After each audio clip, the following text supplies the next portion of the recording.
試想象一下，將百幾個精力旺盛嘅後生仔女、十幾個教授同埋一班工作人員困喺一隻與世隔絕嘅郵輪3個幾月，行經大半個地球，到底會係一場學術嘅盛宴啦，定係一場考驗人性邊界嘅災難呢？今集我想同大家分享我喺2008年參與海上遊學團嘅真實體驗。2008年1月至4月中，我喺機緣巧合之下參與咗一個叫做 Scholarship 嘅海上遊學團。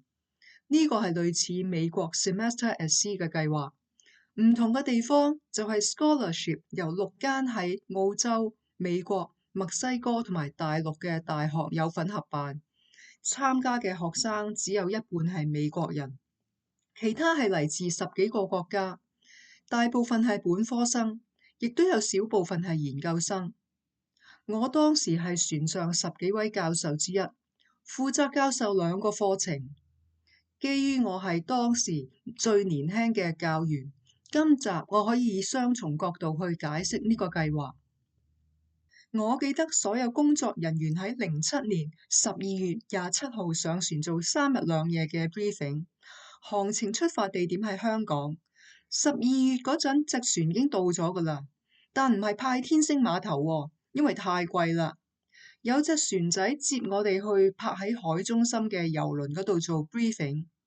1月2日埋岸再起航，唔計香港，我哋總共去咗10個地方。首先係上海，南下曼谷，跟住係印度南部嘅城市 Chennai， 然後印度洋島國 Seychelles， 再落南非開普敦，上返去大西洋嘅島國 Cape Verde， 再上西班牙嘅巴塞隆拿，土耳其嘅伊斯丹堡，葡萄牙嘅里斯本，終點站係荷蘭嘅阿姆斯特丹落船。不過十分抱歉，我唔可以 post 好多相，因為有參加者喺相入面，我又未得到佢哋同意，就唔想咁做啦。至於風景相，網上都大把啦，冇必要 post， 所以 video 裏面只有 Vicky 嘅輪船相，我自己影嘅郵輪休息室嘅相，可以睇到窗外面火紅嘅晚霞，同埋最後喺甲板上面影到大海，再用 AI 改工而成嘅動態相。作為一個參與者，我可以好坦白咁講，呢個計劃最令人興奮嘅就梗係一次過遊覽晒咁多地方啦。有同事形容得好貼切㗎，佢話每次隻船泊岸，佢都十分之期待，因為佢聯想起自己嘅初戀。不過咁多地方，最令我驚喜嘅，同埋最想返去玩嘅就係 Seychelles。呢個印度洋島國原來係法國前殖民地同埋非洲罕有高收入國家，好多西方富豪都成日去玩㗎。我諗香港啲人未必太過熟悉，最近次嘅應該係馬爾代夫。不過因為塞舌爾少啲人去，就更加有世外桃源嘅 feel。啲沙好幼好軟，有學生話好似去咗夢境入面咁。其餘嘅國家，例如西歐嗰啲咁啊，可能經常喺書同埋電視都睇到，感覺唔係特別驚喜。印象最差就係印度，因為好熱，空氣好差，我啲手手腳腳都出晒熱痱，幾乎全程留喺船上邊休息。有個學生仲好唔客氣咁講，呢個國家真係好落後啊，衛生咁差，你唔出去玩一啲都唔係你嘅損失。我有時冇嘢做嗰陣，就會走去甲板嗰度望下個海，望日落。估唔到海面變化可以好大，好有娛樂性㗎。例如去印度洋嗰陣，個海面平靜到透明㗎，顏色同埋狀態感覺好唔真實。仲有啊，就算係暈船浪都好過癮㗎。我嗰時先至知道，唔係海面波濤洶湧個人先會暈浪。就連個海面超平靜嗰陣，個人都會。我記得隻船由印度洋繞過好望角去大西洋嗰陣，海面真係好洶湧澎湃，但係我就一啲事都冇，反而啱啱抵達印度洋嗰時，隻船明明行緊㗎，但係就好似停滯不前咁，我成個心口都作悶，終於忍唔住要食暈浪丸。講返喺船上面學啲乜嘢啊？全部課程都係人文同埋社會學科，例如跨文化傳理、衝突危機處理，但係就冇理科或者工程學科。我當時教嗰兩個課程係世界文學同埋傳媒文化。其實上船2星期前，我已經喺香港收到有關嘅教材，可以自己改動嚟配合要探訪嘅國家。我對於修讀世界文學嘅學生仲有啲內疚。話說大部分國家我之前都未去過，再加上時間緊迫，初時只係教我最熟悉嘅英美同埋中國文學。到上咗一半之後，先至知道佢哋唔滿意我唔教其他國家嘅文學。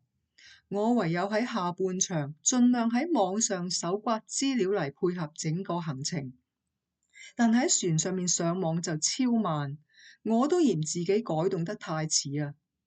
但係另一個課程傳媒文化，我同嗰班學生相處得十分融洽。完咗之後，仲同部分喺 Facebook 嗰度聯絡。我知道有位墨西哥學生鍾意日本電影大屠殺，仲特登寄咗隻 DVD 俾佢添。2年之後，我去蘇格蘭旅行，仲買咗2隻好得意嘅杯仔寄俾另一位墨西哥學生同埋一個美國學生。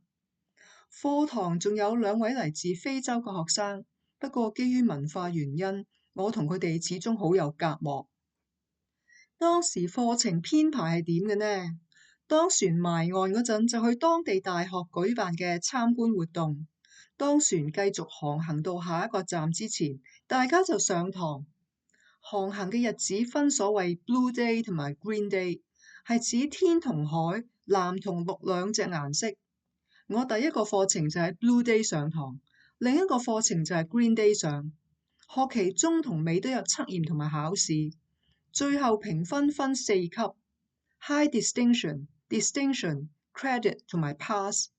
照我觀察呢，學生表現同埋評分標準係冇可能維持到正常學校標準，因為喺船嘅生活點都對學習有啲影響。再加上有部分學生係完全冇心機，玩玩下，整體表現得好參差。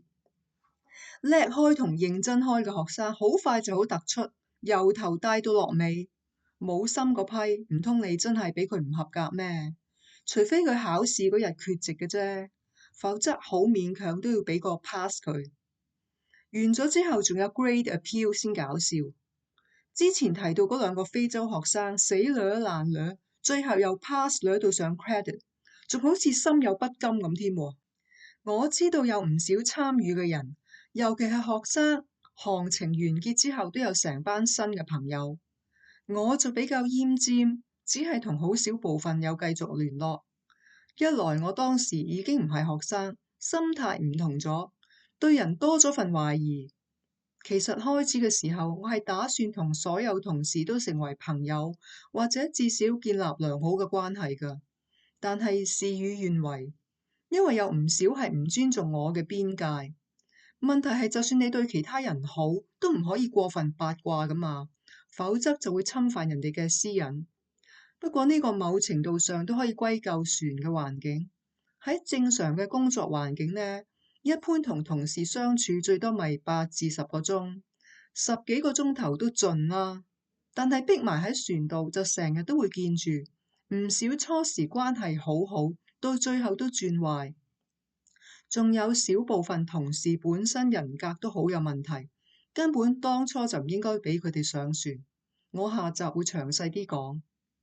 不過我都有幾位同事較為老友，好不幸，其中一位喺10年內就過咗身，另一位嚟自美國嘅，我喺3、4年之後請佢幫我一個大忙，佢都立即應承咗添。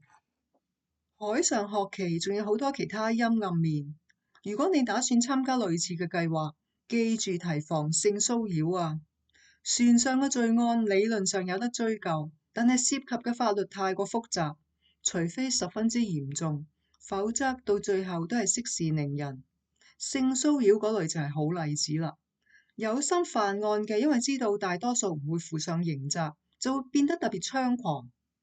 另外，小心有人向你借錢，因為好大機會會唔還，追唔返。有個女學生就喺完程之後俾人唱通街啦。仲有啊，船上面有啲人純粹諗住揾艷遇，本身已經有穩定關係，都四周圍勾三搭四。亦都有個女學生，我都搞唔清楚係嚟自香港定台灣定澳門。佢由開始就周圍所謂收兵，四圍黐男同學，想拗着數。當然有啲人就唔介意嘅，你可能會話唔使海上學校啊，周圍都有啦，好平常啫。但係如果你未試過喺輪船上面生活，嗰個環境係會令你做一啲你平時未必會做嘅嘢，過後先呻笨，覺得好唔抵，咁就唔好啦。享受旅程嗰陣保持清醒，咁就唔會咁多無謂損失啦。呢個計劃當時收幾多錢？唔計出發同埋回程嘅機票，當年都要2萬蚊美金。如果你係以學生身份問我，究竟值唔值得參加？假設你嚟自香港，我就會答免費就一定要參加。如果個費用係超過晒你本來要交嘅學費，咁就唔值得咯。當然有啲美國學生係讀私立大學，每個學期嘅費用都差唔得幾遠，船上得到嘅學分又可以轉移，所以都唔使乜嘢額外嘅犧牲。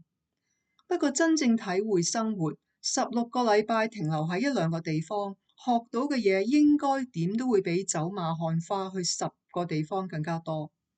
當然海外交流越嚟越普通，海上學期特別啲，可以製造更加多嘅話題，又方便一啲鍾意炫耀嘅人去 show off， 就係咁多。有美國學生係完全冇資助，喺網上眾籌，又真係俾佢籌到返嚟，我對佢要寫個服字咯。海上學期喺4月中就完結，當唔少工作人員同埋教授正為9月下一個學期嘅行程準備嗰陣，6月左右突然間收到通知，話個計劃取消，所以前後只係舉辦咗2個學期。取消原因就係當時油價膨脹，超過104蚊美金一桶，創歷史新高，再加上全球金融風暴影響，好多投資者縮沙，唔再贊助，於是圍唔到皮。其實仲有其他因素嘅，好似參加人數唔似預期咁高，大家可能覺得好貴，但係你諗下坐郵輪去玩幾個月要幾錢，對比下16個星期嘅遊學團費用，會突然間覺得都唔係好貴啫。當年有投資者贊助，先至降低到2萬蚊美金玩3個幾月呢個價。當然豪華郵輪就多好多享受，但係價錢又唔包學費呢。老實講，大概有其他行政同埋技術因素令到個計劃結束，例如之前提到中途要更改課程好煩，再加上傳統校園要應付唔同文化背景嘅學生員工要求，已經令人頭痛，更何況海上學期咁多限制添。喺下一集，我會分享我喺呢3個幾月內目睹嘅幾件奇事，大家可以窺探一下呢類課程嘅更加多陰暗面，同埋自行分析一下當年被取消嘅其他原因。